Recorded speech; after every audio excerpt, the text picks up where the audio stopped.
Tuombea Mungu inshallah.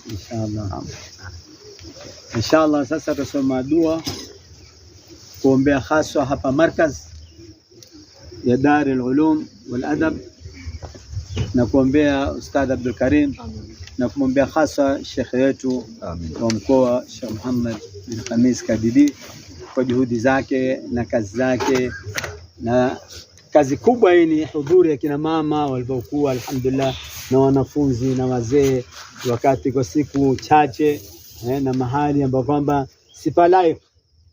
Na Ustadh Karim kuna kijihafla kidogo sasa hichi kidogo, kikubwa si utakuwaje? Hii ni ishara ya Ibn Athaillah Sekandaria, sema man ashraqat bidayatuhu ashraqat nihayatuhu, man ashraqat bidayatuhu ashraqat nihayatuhu. Yani mtu ukiwa mwanzo wake kutangara, basi na mwisho wake pia kutangara. Kwa kuna aswali salatu shukri na sidatu shukri, kisha nasome dua zaidi ya kujilinda na kwa taufiki ya Mwenyezi Mungu.